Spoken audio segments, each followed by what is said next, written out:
Welcome to Enviro Close-Up. I'm Carl Grossman.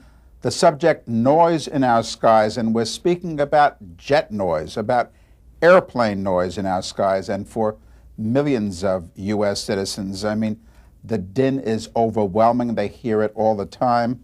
With us are two people who have been fighting that kind of noise. Patrick Russell, he's an aviation attorney. He specializes in quieting down airplane noise. And Joe Fabio, he represents an organization called Sane Aviation for Everyone. He lives near LaGuardia Airport in New York. It must be a pretty noisy place to live near LaGuardia Airport in New York, Joe. Well, to say the least. The first jet came into LaGuardia on September 5th, 1963. They called it a whisper jet.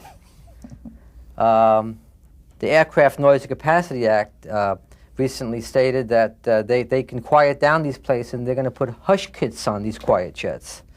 We are sick of this situation that's going on, and we have turned to Patrick Russell, who very valiantly is leading the battle legally for us and other places around the country. Aviation attorney Patrick Russell, how do you lead the battle?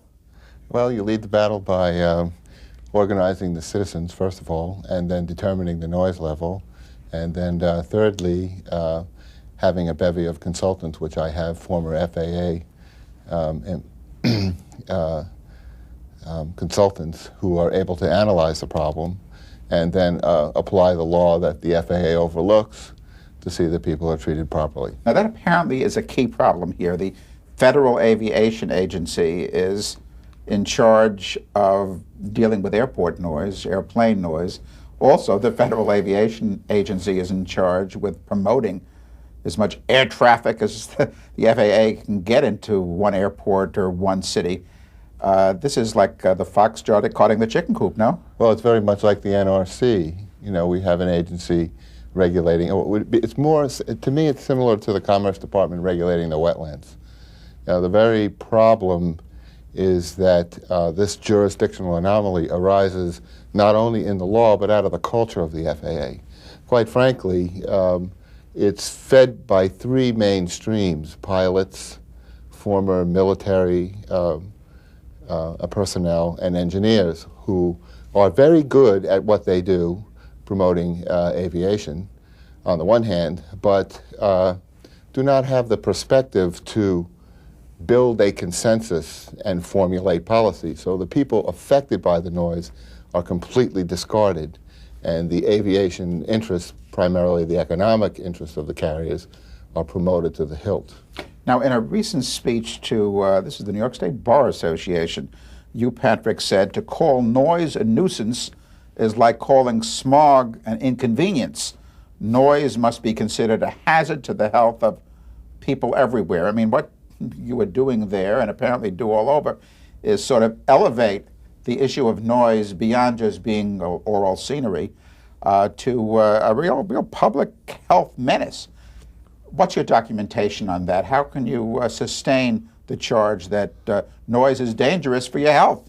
Well, first of all, there have been many studies that have done that show that near airports, and even now remote from airports, noise elevates blood pressure, causes low fetal birth weight, increases the use of psychotropic drugs, impairs learning, impairs sleep, creates syndromes over time that enrich themselves and even create political activism.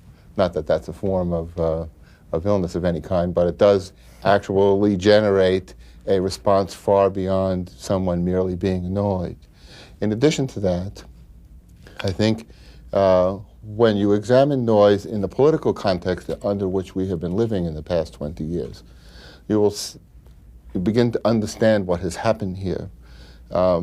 I work for a law firm, Florio and Perucci, in New York City and New Jersey, and one of the principals is Governor Jim Florio, who, when in Congress, was the author of the Quiet Communities Act.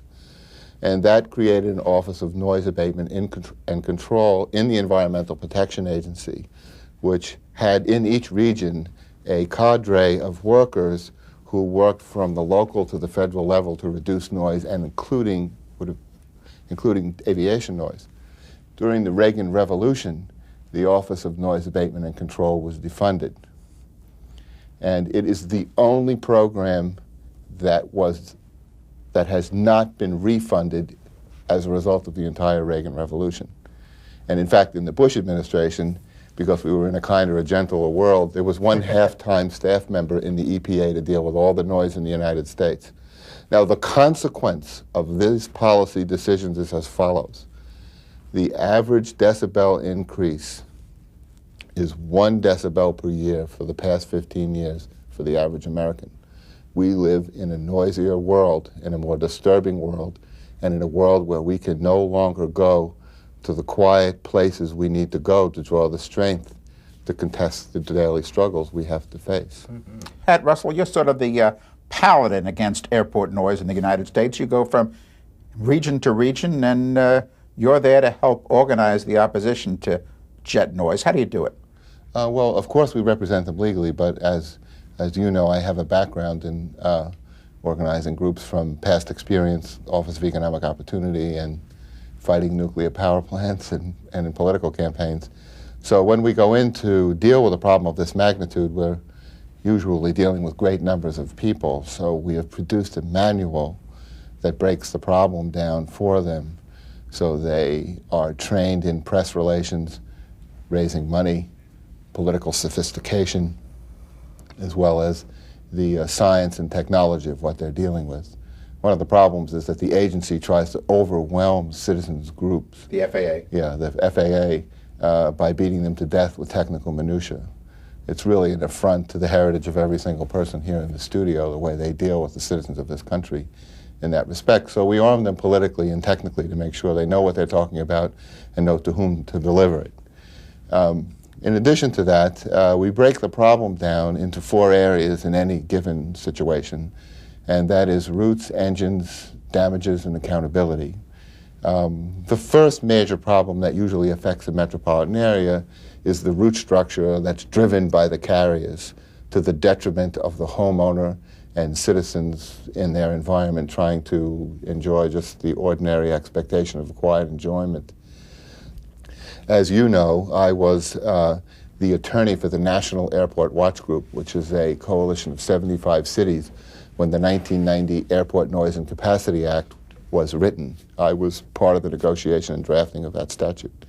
And in that statute is a federal phase-out of the Stage 2 aircraft with waivers and provisions, of course, for the carriers at the back end of the statute.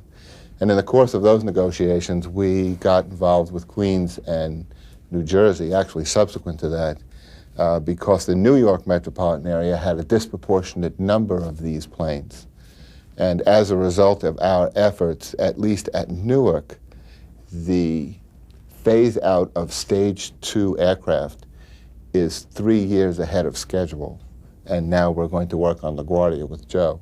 The New York metropolitan area literally gets dumped upon, and what we were requesting, at least that the national fleet mix be reflected in New York. Of course, the FAA said that if we did that, we put an undue burden on the national transportation system, and we argued that the national transportation system was putting an undue burden on New York. Just for an example of how we deal with planes. The final 2 things we deal with are damages, and that is to determine whether there has been either a taking, full taking, or partial taking due to noise of a person's home, which is a constitutional issue. In New Jersey, in a recent case, it has been estimated that 15% of the equity of a person's home is taken by aviation noise there in New Jersey. And the final thing is accountability. The group in New Jersey, the citizens group in New Jersey, is the first group in the United States to get the Federal Aviation Administration to have to pay in real terms for what they had done in delaying the release of an environmental impact statement as a result of the citizens' efforts and Frank Lautenberg's exercise of power.